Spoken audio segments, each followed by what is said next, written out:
Hello, it's Greg Watford again, and welcome to this video called What is the Perfect Business? Now, if I was to ask you to sit down with a pen and paper and design your perfect business, what would you say? Oh, doesn't work that way, does it? Maybe in another 10 years I'll be able to hear you.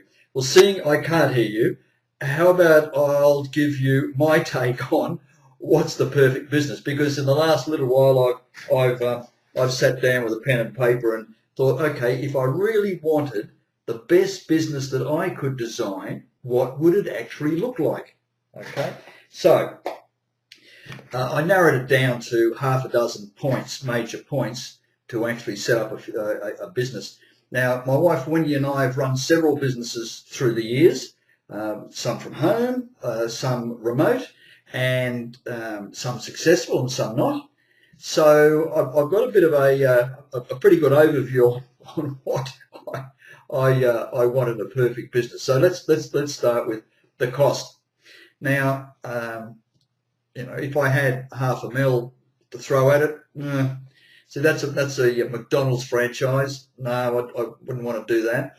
$250,000, something like a Subway franchise, perhaps, like that, a KFC or whatever. No, don't want that. What about just a shop down the road? 60, 80, 100K plus stock. Don't really want to do that. What I want to do is start a business with low capital, low startup capital. That's my preference. Therefore, the risk is low. That's what it amounts to. So that's number one, cost. Number two, the place. Personally, I want to do it anywhere. The idea of having to leave home and work for set hours in some industrial estate or some shopping centre, from 9 to 6 or whatever it may be, and weekends, I'm thinking, oh, no, I wouldn't want to do that. I'd want to have my business run from home because I've been doing that for the last 15 years. I much prefer to sit at home in something pretty more casual than get dressed up and have to go to some place of work. It also keeps the overheads low by doing it at home as well. Look, the other thing too is I'd like to do it from anywhere, because what happens when I travel, if I've got a shop, no, can't leave the place. And unless I put in a manager and pay them a wage to run the business. So I'd want to run it from anywhere. So you can see where I'm going here. Obviously, we've got a home-based business, and it's anywhere means the internet. So and I love the internet. So that's where I'm heading towards. Okay. Now, time, I'd like it to be flexible. As I said, I'm not keen on the idea of having to open a shop up at 9 o'clock in the morning and close it at 6. So yeah, I like to be able to work my business in my hours. Whether it be late at night or on a Sunday or a Saturday, whatever. If I've got an appointment to go to, if I want to go out to lunch, as I did today, as a matter of fact, and it's a Monday. So that's the sort of thing that I'd like to have flexible hours and be in control of my own time. So that's number 3. Number 4 is to do with leverage. All businesses that I've had in the past, I've always had help to build the business, in the help of usually employees or contractors, where I end up paying someone on a performance-based commission, for example. That's okay. I can handle that. Employees, I don't want to get back into employees again. That's another story. There's two sides to a coin with employees. In Australia, the overheads are very high to run employees, besides wages. Okay, so I like the idea of no employees, but I'd like plenty of help. This is the idea of leveraging, and so I like plenty of help. And also with the help, I'd like a business coach, a mentor to be involved. That's not going to cost me anything, or if it does cost me something, it doesn't cost the earth. So so there's the help part of it, the mentors. So that's number 4. Number 5, let's see, the product. Now, with all businesses, you've got to have goods or services. There's only 2 things, goods or services. You either sell something or make something and sell it, or distribute it, or you provide a service. Well, regarding services, I'm not good at accounting services or massage services and the like. So I'd prefer to have a product. Excuse me. I prefer to have a product. And I'm not really fussed on the idea of manufacturing my own product. I know in certain circumstances that's a really good idea, but the idea of manufacturing doesn't really appeal to me, because I've got to outlay the money for the raw material, I've got to get it in and stock it, then I've got to make the product, I've got to stock the product, I've got to handle the sales, and I'll have a garage full of widgets, and I hope they sell. What if they don't? So the idea of manufacturing for me personally is no, there's better ways than doing that. I'd like a product that someone else manufactures, is in high demand. Okay, so therefore there's not going to be a cap. It's not going to basically outsell itself. And I'd like obviously to be worldwide. It's no good having to move a product if it's only good for your city or your state or your country. The world is your oyster nowadays with the internet. So I'd like a worldwide demand, have a high demand, and I'd like someone else to manufacture it, therefore they're going to drop ship it for me. I'm not fussed about the idea about, okay, someone else manufactures it, I've got to order it in, I stock it in my garage, and then I ship it out. That's a bit old school stuff. I like the idea, yep, I'll organise orders if need be. Preferably I'd like the company that's making the product to handle the orders for me as well. So that's just a personal preference regarding the products. But it's important to have a high demand product, which is fine. Now the last one is the income. The income, I'd like it to be not capped, right? So I'd like the potential for the business to grow and my income to grow with it, right? It would be very good. I'm not keen about the idea of, okay, that I can only sell so many widgets and therefore my income is going to be determined by how many hours I can put in. There's better ways of doing business than that. And also like the idea of residual income. For a while I was in the finance industry, and with that it's all commission based. And so even today I'm receiving residual incomes from the work that I did many years ago. So I'd like that to be in my perfect business model as well. I like that idea. It's called residual income. So while I'm traveling with Wendy, going on a cruise or sitting on a beach somewhere, I know that money is still going into my account. That would be my perfect business. Okay, so that's 6 points, right? I said the cost has got to be low cost. The place you could do it anywhere. The time, I want it on my time. Help, lots of help, because that gives me leverage. Where am I up to? That's number 4. 5 is the products. A product that's in high demand worldwide, which is cool. And number 6 is a really good income. That to me is a perfect business.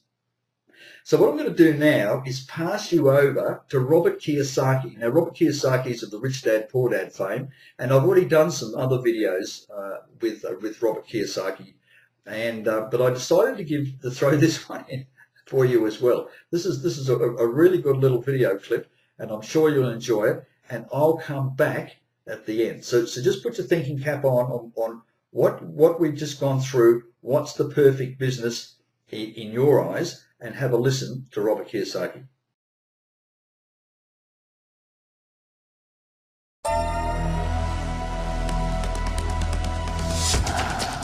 Do you ever feel like you're backpedaling even though you're following the rules? You work long hours, tolerate your boss, you get an annual raise, and you try to save money and budget wherever you can. Clearly, you're working the known system for financial success, but something is very wrong. The rules are not working. The system is broken down. You're barely making ends meet, let alone getting ahead. And retirement? Forget it. You're living day by day. You want to build financial security and wealth, but it's just not happening. So where exactly has playing by the rules gotten you? If you can change your outlook, change some of your values, and change your rules, you'll find there's a whole other set of rules out there that are more conducive for people who want to be rich.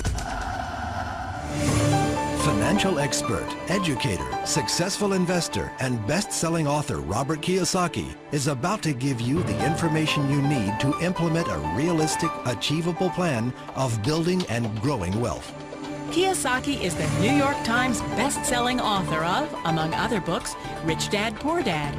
To date, the series has sold 20 million plus copies worldwide. Today, Kiyosaki shares his revolutionary wisdom with you, just as his rich dad shared it with him.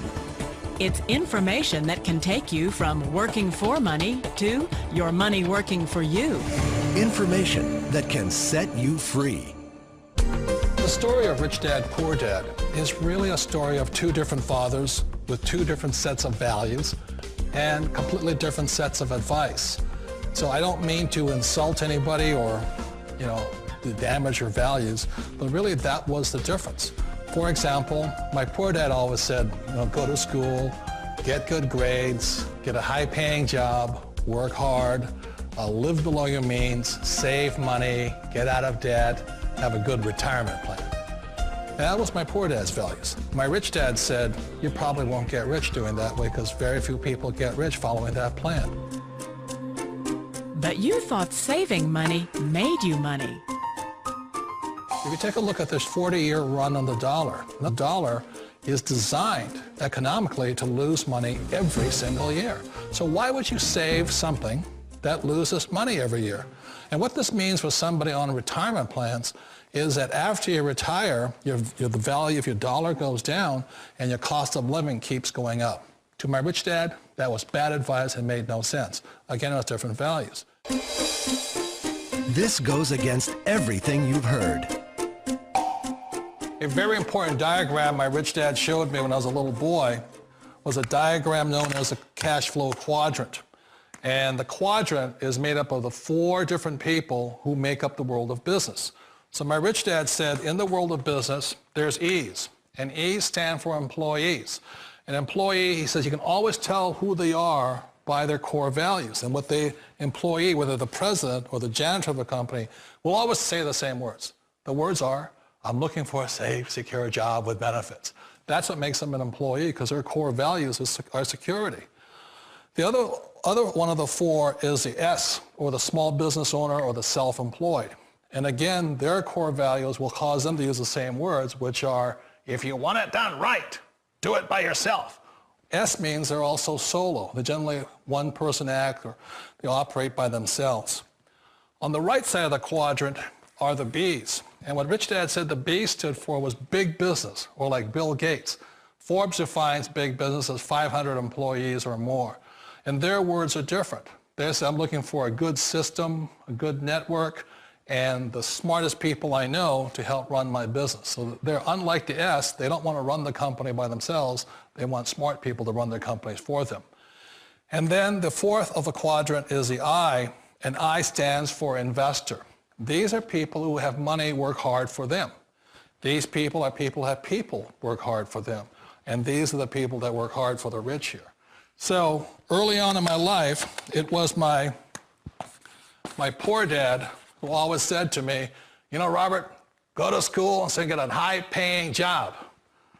And so my poor dad's core value was to be an employee. He wanted job security, promotions, a steady paycheck, and all this. And so it was my rich dad who said to me, he says, Robert, if you really want to be rich, learn to build businesses. It made more sense to him to work hard to build a business, something you owned and something you'd pass on for generation to generation to your kids.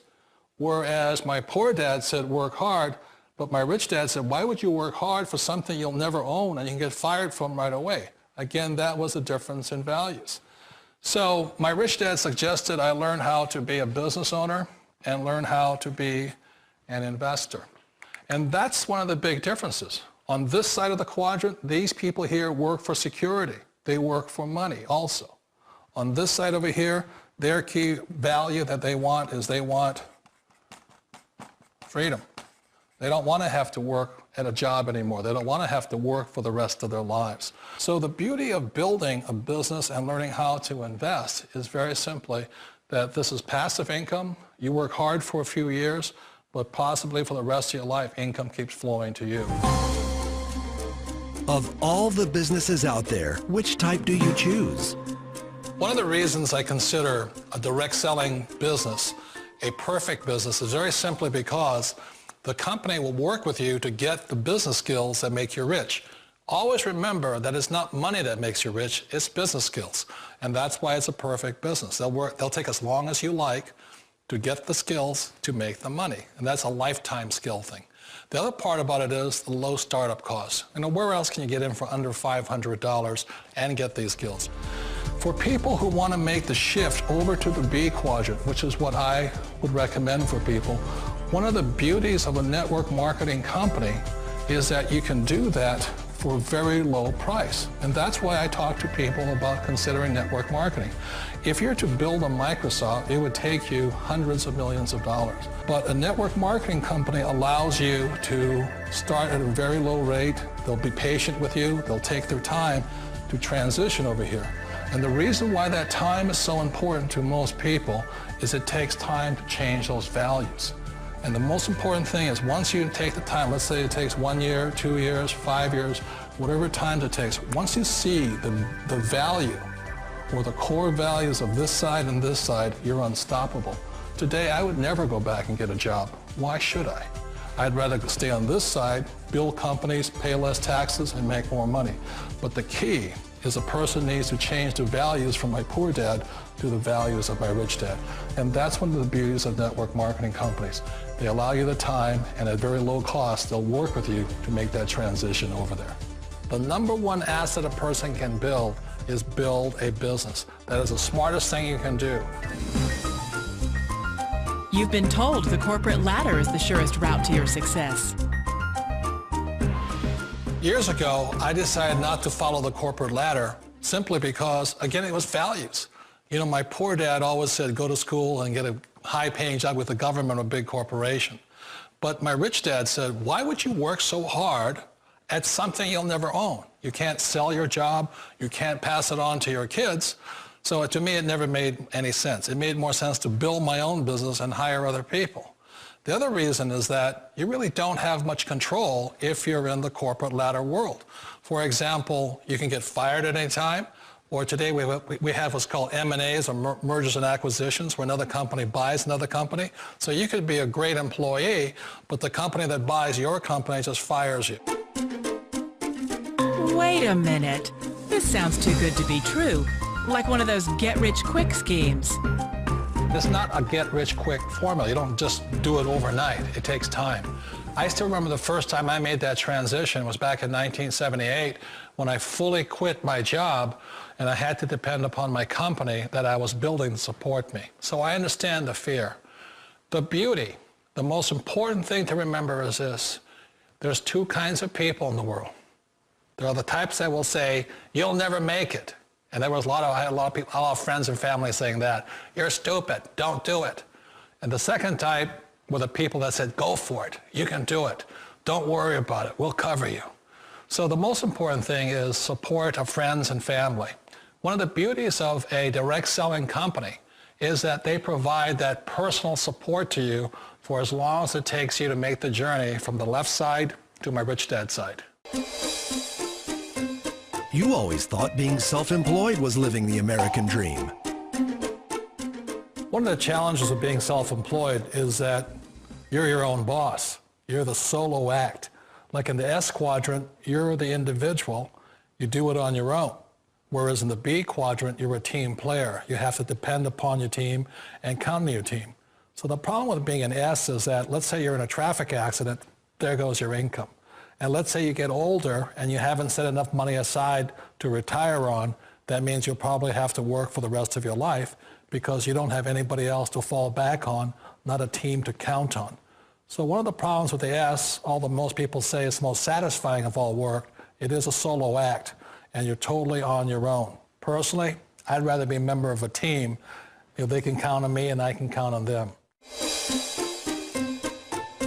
It sounds like a smart move, but change, it's so difficult.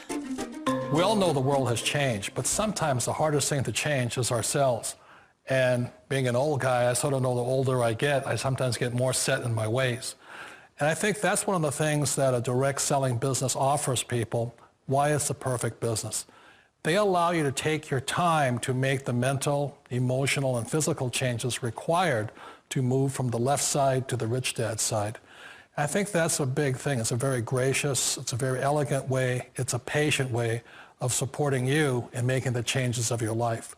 So please remember, change always creates upset, but sometimes we all know we have to make those changes. And if you know it's time for you to make that change, then the perfect business may be a direct selling business for you.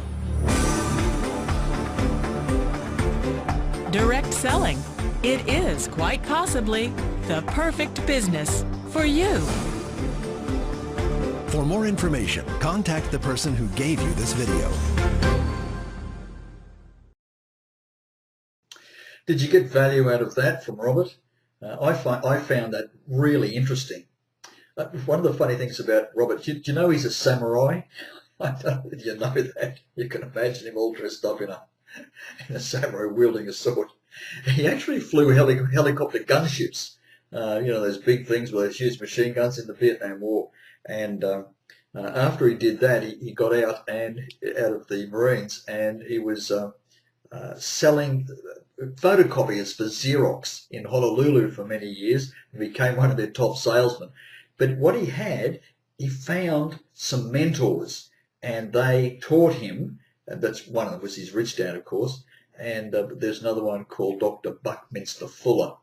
And so these mentors taught him, and then he started, I think, doing the work that he's basically doing today when he was around about 28 years old, and then continued on. So a very wise man. And all right, so now what he was talking about was direct selling. Now, I don't know whether you know about direct selling. In our part of the world, the term direct selling is hardly used. But the definition of direct selling is when a sale is made anywhere outside a shop. So if a customer is being sold something other than in a normal retail outlet, that's called direct selling, and it comes under the direct selling industry guidelines. So probably find half the products in the world nowadays are sold under direct selling. I don't know, but it seems that way. But for example, door to door, we get people knocking on our door selling us cheap energy or cable TV, etc. So that's direct selling. Party plan, that sort of thing. Demonstrations in your home. Of course, multi-level marketing. Has been around since 1959, so that's been around for a long time. Internet marketing now comes under the term direct selling. Affiliate marketing, and affiliate marketing is when you set up a business whereby you refer people. For example, my favorite one I quote is Amazon. So if someone clicks on a banner on your website, goes over to Amazon, buys the book, you get the commission. That's affiliate marketing. And network marketing is when you build a network, when you basically build a sales team, preferably a sales team you don't have to employ, one that's worked on a commission-based arrangement. So when you build a network, what's really good about networks is that's where you get residual income from. Okay, so that's network. So so that's when Roberts talks about direct selling, he's talking about any one of those, and of course he uses the term network marketing. But network marketing sort of becomes a bit generic as well. Could be anything from multi-level marketing to internet marketing, affiliate marketing. It all comes under sort of network marketing, but it's really not. Network marketing is only when you actually form a network, and therefore you get residual income. All right. Thank you for watching and staying with me. If you did find value out of this video, please like, comment and share, and I look forward to catching you in another video. Bye for now.